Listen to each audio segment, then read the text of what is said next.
नमस्कार, आप देख रहे हैं 4 PM और मैं हूं आपके साथ निधि तिवारी। वरिष्ठ पत्रकारों से लेकर राजनीतिक विश्लेषकों ने पहले ही कह दिया था कि चंद्रबाबू नायडू हार्ड बार्गेनर हैं। जाहिर है कि नायडू अपनी पार्टी को खत्म करके तो बीजेपी को सपोर्ट देंगे नहीं।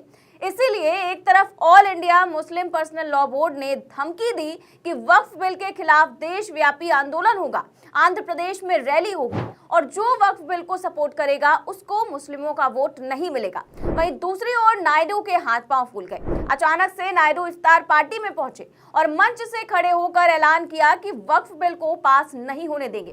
इतना ही नहीं, नायडू ने मुसलमानों को आश्वासन तक दे दिया कि हमारी सरकार सब कुछ कैंसिल कर देगी। तो क्या नायडू 24 घंटे में अपना समर्थन वापस लेंगे? सवाल का जवाब आपको बताएंगे। और नायडू ने इफ्तार पार्टी के मंच से क्या बड़ा धमाका किया और बीजेपी को कैसे तगड़ा झटका दिया, बयान भी सुनाएंगे। लेकिन पहले आप बिग ब्रेकिंग देखिए। खबर है न्यूज़ 24 की। इसमें लिखा है कि नायडू ने दिया मोदी सरकार को झटका, वक्फ पर बड़ा ऐलान।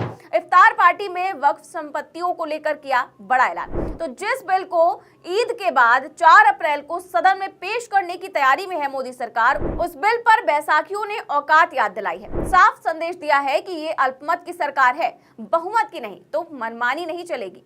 इसीलिए लाखों करोड़ों का पैकेज लेने वाले नायडू ने इफ्तार पार्टी में पहुंचकर एनडीए की नींव हिला दी है।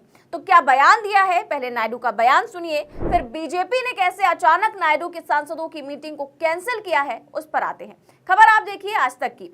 इसमें लिखा हुआ है, बिग हेडिंग लगाई गई है कि चंद्रबाबू नायडू ने वक्फ प्रॉपर्टीज को सेव करने का दिलाया भरोसा, वक्फ बिल पर बढ़ाएंगे बीजेपी की मुश्किलें। तो वैसे नायडू ने सिर्फ वक्फ बिल को लेकर भरोसा नहीं दिलाया है, बल्कि उनका कहना है कि ये बिल आया तो इसको कैंसिल कर देंगे और एनडीए के राज में ऐसा कतई नहीं होने देंगे। वैसे तो लंबा चौड़ा बयान दिया गया है, लेकिन मैं मेन पॉइंट आपको पढ़कर सुना देती हूँ। नायडू ने कहा कि जब जियो 43 पेश किया गया तो अनावश्यक विवाद पैदा हो गया। जब मामला अदालतों में पहुंचा तो वक्फ बोर्ड के कामकाज में बाधा उत्पन्न हुई। जैसे ही हमारी सरकार ने कार्यभार संभाला, हमने आदेश को रद्द कर दिया और वक्फ संपत्तियों की सुरक्षा सुनिश्चित करते हुए बोर्ड का पुनर्गठन किया। तो नायडू ने डायरेक्ट मोदी सरकार को चेतावनी देते हुए कहा कि जब गठबंधन में नहीं थे तो जियो मतलब कि गवर्नमेंट ऑर्डर को कैंसिल किया था और अभी भी वक्फ सुरक्षा करना हमारी जिम्मेदारी है। इतना ही नहीं, आगे नायडू ने कहा कि टीडीपी के कार्यकाल में मुस्लिम समुदाय के साथ न्याय हुआ है और अब एनडीए के शासन में भी उनकी स्थिति बेहतर होगी। तो एक और नायडू ने एनडीए के शासन में स्थिति बेहतर होने का दावा किया है, तो दूसरी ओर एनडीए की डबल इंजन की सरकार ने तो ईद की छुट्टी तक को कैंसिल कर दिया है। जी हाँ, जो कभी नहीं हुआ वो मोदी काल में हो गया। खबर आप देख सकते हैं, हरियाणा से खबर आई है कि ईद उल फितर के दिन 31 मार्च को हरियाणा में छुट्टी रद्द। वैसे ऐसा पहली बार हो रहा है कि गेजेटेड हॉलीडे को रिस्ट्रिक्टेड कर दिया गया है। वहीं जब रमजान के महीने में नायडू ने मुस्लिम कर्मचारियों को 1 घंटा पहले छुट्टी देने का ऐलान किया था तो बीजेपी की बड़ी फजीहत हुई थी, क्योंकि नायडू से पहले तेलंगाना की रेवंत रेड्डी सरकार ने मुस्लिम कर्मचारियों को जब छुट्टी का आदेश पारित किया था, जिस पर बीजेपी आग बबूला हो गई। सवाल किया गया कि रमजान में छुट्टी दी तो नवरात्र में छुट्टी क्यों नहीं देते? लेकिन जब नायडू ने भी वही आदेश पारित कर दिया और मुसलमानों को जल्दी छुट्टी की ईदी दे दी तो भाजपाइयों की बोलती बंद हो गई। अब इस खबर से आप अंदाजा लगा सकते हैं कि जो जल्दी छुट्टी देना बर्दाश्त नहीं कर सकते वो ईद की छुट्टी क्या ही देंगे। तो एक तरफ भाजपा विशेष हिंदू प्रेम दिखा रही है, दूसरी ओर नायडू ने बीजेपी की लुटिया डुबाने का काम किया है। मुस्लिम संगठनों के विरोध और वोट न देने की धमकी ने नीतीश नायडू को पलटी मारने पर मजबूर कर दिया है। 26 मार्च को जब पटना में मुस्लिम संगठनों का विरोध हुआ तो बड़ी तादाद में मुसलमान इकट्ठा हुए। इस प्रदर्शन में लालू तेजस्वी भी पहुंचे और मंच से कहा कि आरजेडी हमेशा मुस्लिम समाज के साथ है।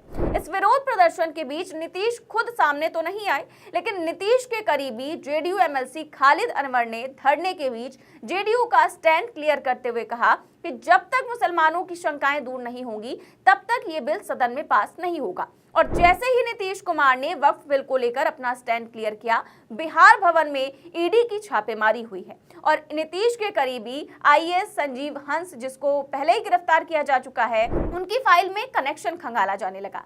बिहार भवन में छापेमारी हुई और नोट गिनने वाली मशीन मंगाई गई और ये कोई हवाई बात नहीं है। खबर भी देखिए मौजूद है, 27 मार्च की खबर निकलकर सामने आई, जिसमें चुनावी साल में नीतीश को डबल झटका दिया।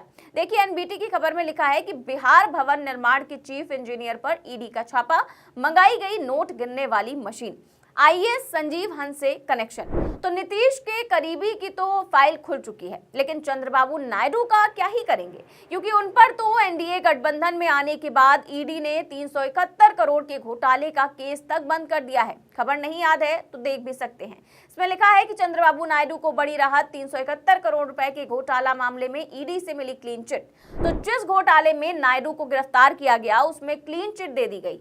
वैसे यहाँ पर मैं ये भी बता दूं कि गृह मंत्री अमित शाह को दोबारा फाइल खोलने में देर नहीं लगेगी, लेकिन नायडू से पंगा लेने की हिम्मत तो अमित शाह में भी नहीं है। नीतीश के लिए तो मन से कह सकते हैं कि चुनाव के बाद तय होगा कि बिहार का सीएम कौन होगा, लेकिन नायडू के केस में शाह भी खिसिया कर रह जाते हैं। अब इसी का फायदा नायडू ने उठाया है और मंच से खड़े होकर शाह को खुली चुनौती दी है। साफ कह दिया है कि इस बिल को पास नहीं होने देंगे, पास हुआ तो कैंसिल कर देंगे, मुसलमानों की रक्षा करेंगे। तो आखिरकार वही हुआ जिसका डर मोदी शाह को सता रहा था। जब नवंबर 2024 में मुस्लिम संगठनों ने दिल्ली में विरोध प्रदर्शन किया था, तभी टीडीपी नेता नवाब जान ने संविधान बचाओ सम्मेलन को संबोधित करते हुए इस विरोध प्रदर्शन में शामिल होकर खुले मंच से ऐलान किया था कि हिंदू मुस्लिम नायडू की दो आंखें हैं, इस बिल को किसी कीमत पर पास नहीं होने देंगे। अब नायडू ने पहले ही इशारा कर दिया था, लेकिन फिर बीजेपी ने सोचा कि ईद के पहले सौगातें मोदी बांटेंगे और नायडू को लाखों करोड़ों की डील देकर ईद के बाद वक्फ बिल को सदन से पारित करवा लेंगे। अब इसी को लेकर पेच फंस गया है। आपको बता दें कि नायडू के सामने तो बीजेपी की इतनी हालत खराब है कि अचानक से वक्फ बिल की सर्वदलीय बैठक तक को कैंसिल कर दिया गया है। खबर देखिए एनडीटीवी की। इस बजट में क्या पेश नहीं हो पाएगा वक्फ संशोधन बिल, क्यों रद्द की गई ब्रीफिंग? तो सूत्रों की माने तो वक्फ बिल को लेकर सदन में होने वाली बैठक का नायडू के सांसदों ने बॉयकॉट कर दिया। तो फजीहत से बचने के लिए बैठक को ही कैंसिल कर दिया गया। पहले ब्रीफिंग की मीटिंग कैंसिल हुई और अब नायडू के धमकी देने के बाद बिल के कैंसिल होने की नौबत आ गई है। आपको बता दें कि मुस्लिम संगठनों ने ऐलान किया है कि 29 मार्च को विजयवाड़ा में वक्फ बिल के खिलाफ बड़ी रैली होगी। लाखों की तादाद में मुसलमान आंध्र प्रदेश पहुंच रहे हैं। इसके ठीक पहले नायडू इफ्तार पार्टी में पहुंचे और वक्फ बिल का विरोध किया। अब कल को विरोध प्रदर्शन में लालू तेजस्वी की तरह वो शामिल हो जाएं तो कोई बड़ी बात नहीं होगी। फिलहाल अभी तो रैली हुई भी नहीं, उसके पहले ही नायडू ने बीजेपी को धमकी दे दी है। अब जब रैली होगी तो क्या होगा, आपको क्या लगता है? क्या 24 घंटे में नायडू कुछ बड़ा धमाका करने वाले हैं? क्या नायडू अपना वोट बैंक बचाने के लिए बीजेपी से समर्थन वापस लेंगे? इस सवाल के जवाब में और इस पूरी खबर पर, नायडू की धमकी पर और बीजेपी की हालत पर आपको क्या लगता है? वक्फ बिल कैंसिल होगा या फिर नायडू का बीजेपी को दिया गया समर्थन वापस होगा? जो भी आप सोचते हैं हमें कमेंट बॉक्स में जरूर लिखें। चैनल को सब्सक्राइब भी करें और ज्वाइन भी करें। नमस्कार।